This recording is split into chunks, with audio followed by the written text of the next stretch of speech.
Lecture du livre du prophète Jérémie. C'est pour mon malheur, ô ma mère, que tu m'as enfanté, homme de querelle et de dispute pour tout le pays. Je ne suis le créancier ni le débiteur de personne, et pourtant tout le monde me maudit. Seigneur, quand je rencontrais tes paroles, je les dévorais. Elles faisaient ma joie, les délices de mon cœur, parce que ton nom était invoqué sur moi, Seigneur, Dieu de l'univers. Jamais je ne me suis assis dans le cercle des moqueurs pour m'y divertir. Sous le poids de ta main, je me suis assis à l'écart, parce que tu m'as rempli d'indignation. Pourquoi ma souffrance est-elle sans fin, ma blessure, incurable, refusant la guérison? Serais-tu pour moi un mirage, comme une eau incertaine? Voilà pourquoi, ainsi parle le Seigneur. Si tu reviens, si je te fais revenir, tu reprendras ton service devant moi. Si tu sépares ce qui est précieux de ce qui est méprisable, tu seras comme ma propre bouche. C'est eux qui reviendront vers toi, et non pas toi qui reviendras vers eux. Je fais de toi pour ce peuple un rempart de bronze infranchissable. Ils te combattront, mais ils ne pourront rien contre toi, car je suis avec toi pour te sauver et te délivrer. Oracle du Seigneur. Je te délivrerai de la main des méchants, je t'affranchirai de la poigne des puissants. Parole du Seigneur.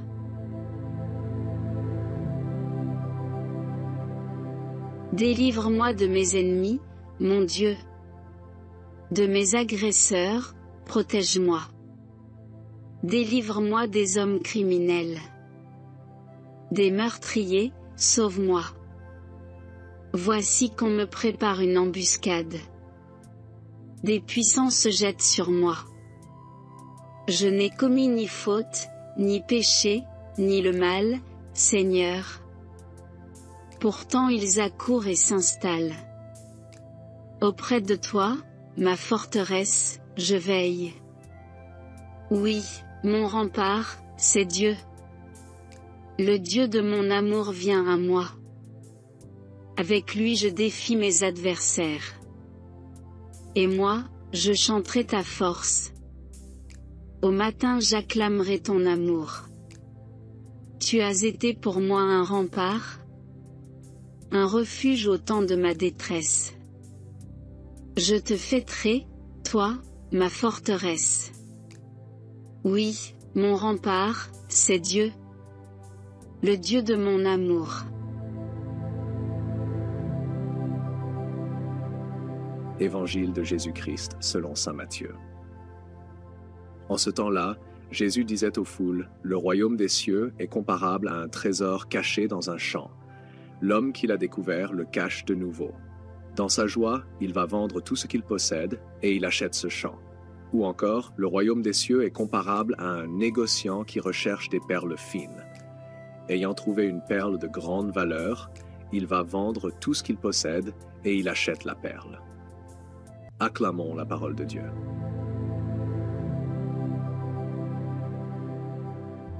Chers frères et sœurs, les lectures d'aujourd'hui nous appellent à une contemplation profonde de notre engagement envers Dieu et la quête du royaume des cieux. La première lecture, tirée du livre de Jérémie, nous expose les affres et les luttes intérieures d'un prophète face à l'hostilité de son peuple, tandis que l'Évangile, selon Matthieu, nous présente deux paraboles qui illustrent la valeur suprême du royaume de Dieu. En lisant le passage de Jérémie, nous pénétrons dans l'âme tourmentée d'un homme choisi par Dieu pour porter un message de vérité et de justice.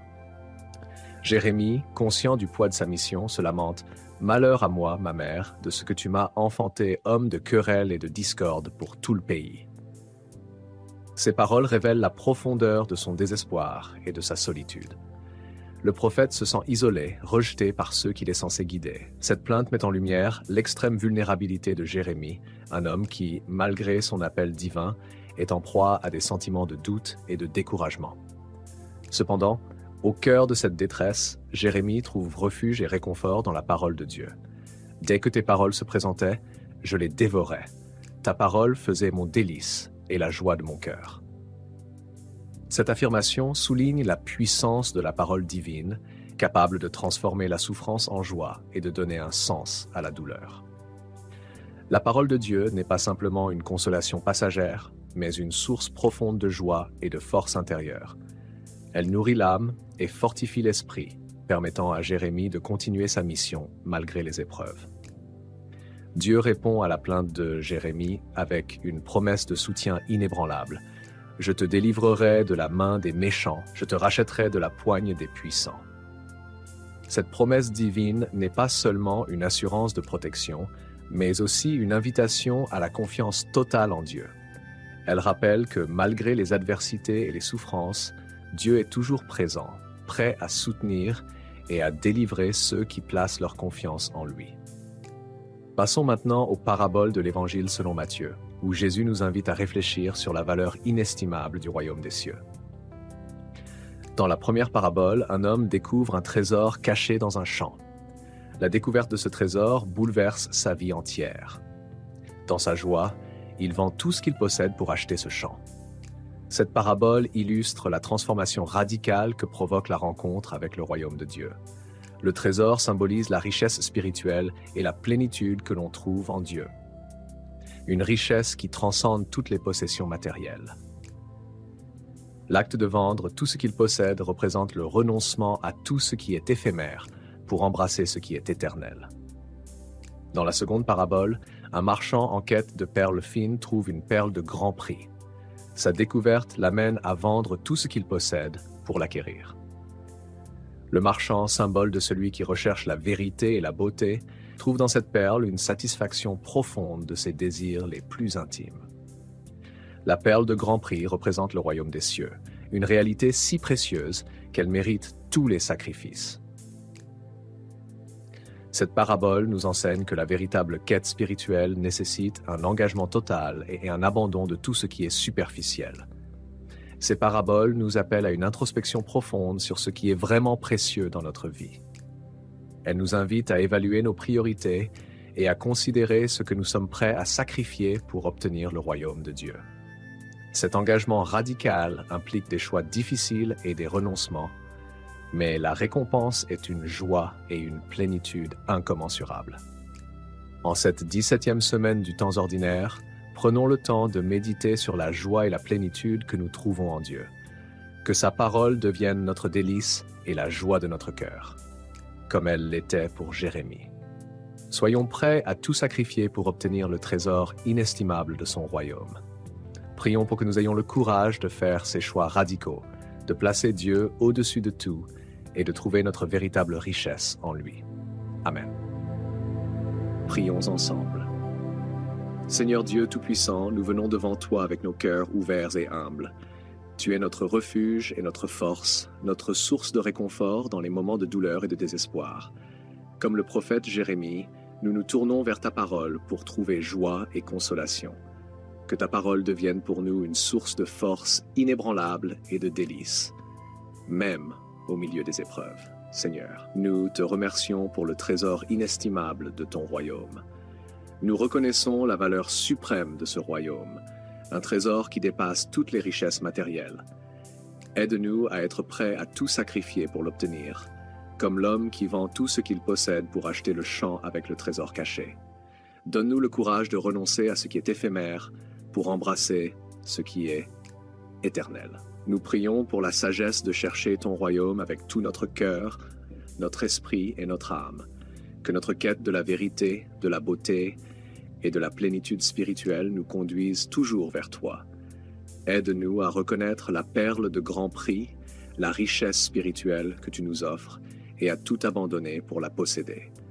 Seigneur, soutiens-nous dans nos moments de doute et de découragement. Que ta présence soit une lumière dans les ténèbres de nos vies, nous guidant vers ton amour éternel et ta paix infinie. Rappelle-nous que tu es toujours avec nous, prêt à nous délivrer et à nous fortifier. Nous te prions de nous donner la force de placer toi, Seigneur, au centre de notre vie. Que ta parole illumine notre chemin, nous conduisant vers une relation plus profonde avec toi. Que nous trouvions en toi notre véritable richesse, notre joie et notre plénitude. Nous te le demandons par Jésus-Christ, notre Seigneur et Sauveur. Amen. Notre Père qui es aux cieux, que ton nom soit sanctifié, que ton règne vienne, que ta volonté soit faite sur la terre comme au ciel. Donne-nous aujourd'hui notre pain de ce jour.